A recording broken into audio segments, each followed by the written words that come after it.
complaints were sent to the broadcaster and said, look, we've got a complaint here that you violated the fairness doctrine. What do you got to say about it? The broadcasters didn't love getting those. They usually would have to bring in their lawyer, pay their lawyer, and respond to the FCC to make sure that they didn't risk losing their license for violating the fairness doctrine. But they would do a response to the FCC. The FCC would look at the response and put it in the file, and that was the end of the matter. In a tiny handful of cases, the FCC found violations of the fairness doctrine and issued sanctions against the broadcasters. The FCC also said that they don't expect broadcasters to be fair and balanced, to use the Fox Broadcasting slogan, in every program. When they're put on a news program or a documentary or public service message of some sort, they're not required to say, on the one hand, here's what we think, on the other hand, lots of other people think this. They don't need to be fair and balanced that way. The FCC looked at their overall programming, and if there was some attempt made 2 weeks later, at some point during the broadcast day, to counterbalance something that had been said 2 weeks before, that was sufficient. So it sounded like a fairly reasonable regulatory regime that was not very threatening, in fact, to broadcasters. That was 1974. 1985 came the next fairness report, they called it, and it looked like it came from a different planet from the first one. It emphasized the multiplicity of voices now available to communities across the nation. There were 48% more radio outlets than there were at the time Red Lion was decided. There were 44% more television outlets. There was now cable. There were niche periodicals of all kinds. And the conclusion of the FCC Fairness Report in 1985 was that the Fairness Doctrine was unnecessary to provide diversity of viewpoints in communities. And worse than that, the FCC said that government regulation through the Fairness Doctrine has a chilling effect on broadcaster speech and on the coverage of controversial issues. It actually inhibits the presentation of controversial issues. And so the FCC report recommended that the FCC abandon the Fairness Doctrine, junk it. And they did in 1987. It determined, issued an order saying that the Fairness Doctrine was no longer required by the public interest and that it violated the First Amendment.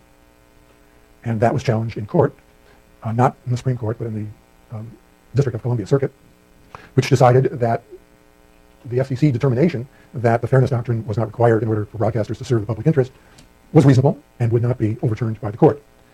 Given that the Fairness Doctrine is not going to be enforced, the court did not reach the First Amendment issue of whether we the people have a right to require the broadcaster to broadcast a diversity of views to the community. So that's where the general Fairness Doctrine stands today. The Supreme Court has not revisited Red Lion, and the Court of Appeals decision stands, which basically leaves it up to the FCC to decide whether to have a Fairness Doctrine or not, with the First Amendment issues not having been addressed since Red Lion. So as it stands today, Red Lion is still the law on the First Amendment front. What happened that accounts for this unbelievable flip-flop that the FCC did? What happened between 1974, where they say what a nice doctrine the Fairness Doctrine is, and how comfortable it is for the broadcasters, and 1985? Alex? The corporatization of media, and so limited government oversight, it didn't really put any caps on how many stations a region could buy. Yeah, that factor was operating. That is, the restraints on how many stations a particular owner could have were relaxed. But some big public event happened between 1974 and 85, yeah? What was it? Well, how would that affect the Fairness Doctrine? That's true.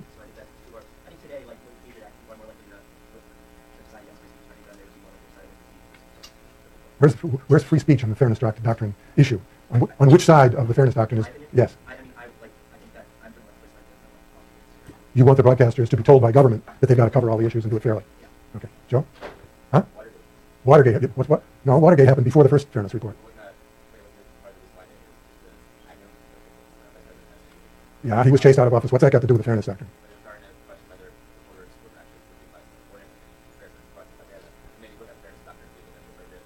Yeah, but I mean, Agnos was gone in 1972, wasn't it? 73 at the latest. The FCC first Fairness Report was 74. Benjamin?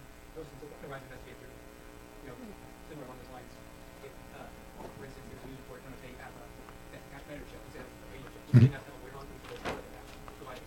Yeah, well, I see the point, but I guess it's generational. The big event that happened between 74 and 85 was Ronald Reagan. It was the Reagan Revolution, the election of Ronald Reagan to the presidency, and his power to make appointments to all the agencies, including the FCC.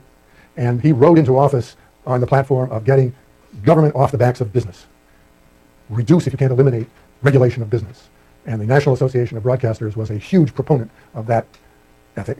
They didn't want to have to deal with the Fairness Doctrine at all, or anything else in the way of government regulation. They couldn't. So what happened was, instead of a traditional type FCC in 1974, you had a totally Reagan-dominated FCC in 1985 that wanted to get rid of as much government regulation as they could. Alex? I was just wondering if the legislation of the Fairness Doctrine is part of the Personal Communications Act, or was it separate? Well, the Federal Communications Act was passed in 1933 or something like that. Oh, Fairly comprehensive. The Telecommunications Act? Oh, the Telecommunications Act. No, that came after Reagan, I think. There's been a lot of fiddling with the Communications Act, as well as the other thing. No? Out of curiosity, what's your personal stance on fairness doctrine? Like, do you feel like we should have had it at one point, or we should never had it, or we should still have it? Or? My personal view doesn't really make any difference. The issue certainly created strange bedfellows. I mean, supporting the fairness doctrine were interests like Ralph Nader and the consumer protection movement, big supporter of the fairness doctrine. All the environmental organizations who wanted to stop broadcasters from promoting nuclear plants, for example, and they wouldn't give equal time or any time to the other side of the issue. The ACLU was a reluctant but supporter of the fairness doctrine. Democrats generally supported the fairness doctrine. Ben Dagdikian, the former dean of the journalism school, supported it, provided that it wasn't very rigorously enforced, as it wasn't historically. Opposing the fairness doctrine were Reagan, Bush, National Association of Broadcasters, Mario Cuomo, the liberal former governor of New York, who called it the unfairness doctrine. Republicans generally were against the fairness doctrine, and William O. Douglas was against the fairness doctrine. First Amendment absolutist. And of course that's why he was against it, that he believed that the government had no business telling a speaker what they had to say. Robert? Within the development field also kind of reduced the strain on spectrum a little bit in the necessity of broadcasters. So it basically gave more opportunity for broadcasters to use. Yes, it certainly did, and that was influential with the commission in abandoning it. It's even more true today, of course, than it was then. Sure. The Congress has attempted every once in a while to enact legislation that would require the FCC to resurrect the fairness doctrine and to enforce it. The Congress would direct the FCC to do that. It has passed the Congress, that kind of bill has passed the Congress at least twice, was vetoed by the first President Bush, maybe twice, and they can't get it passed. At the beginning of the Obama administration, the Democrats were talking about passing the bill again, but they've got a president who might sign it, Obama. Nancy Pelosi was pushing it. It met extremely vocal, hostile response from the Christian right, who called it, not the fairness doctrine, they called it the Silence Christian and Conservative Broadcasters Law. And their view was Nancy Pelosi and Obama were conspiring to put Rush Limbaugh, Sean Hannity, Dr. James Dobson, and other Christian or conservative talk shows out of business because they would be required to air opposing viewpoints on their programs, which they wouldn't do as a matter of principle. So I don't think that you're likely to see a resurrection of the fairness doctrine anytime soon. As you see in the reader, the FCC, for reasons that nobody could figure out, did not abandon the personal attack rule or the political editorial rule when they junked the general fairness doctrine in 1987. And they didn't make much of an effort to enforce those rules either, but they kept them on the books, and the broadcasters were worried that they would be enforced. And so they challenged those rules in the Court of Appeals in Washington, which issued an order in 2000 requiring the FCC to abandon those rules too. Remember, the very premise of those rules was the existence of the general fairness doctrine.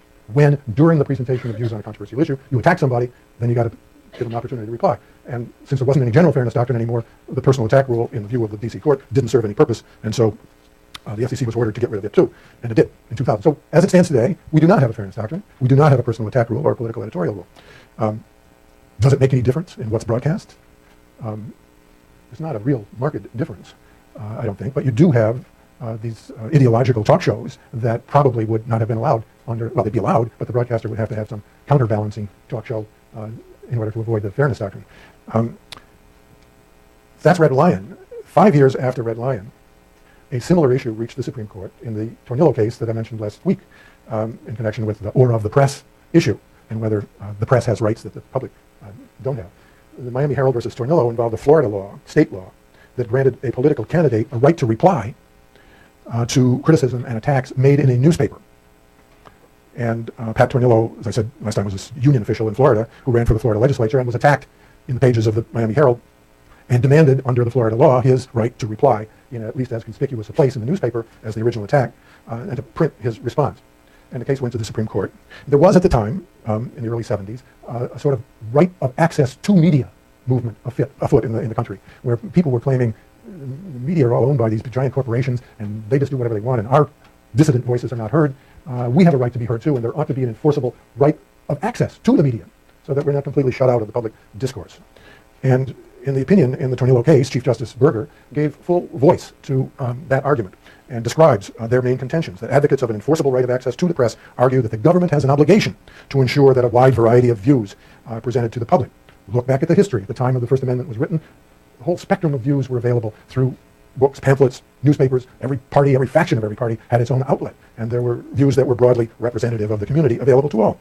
Yeah, they were partisan and so on, but they were available to everyone, and entry into the publishing business at the time the First Amendment was written was easy. No big, expensive barriers to entry. A true marketplace of ideas existed.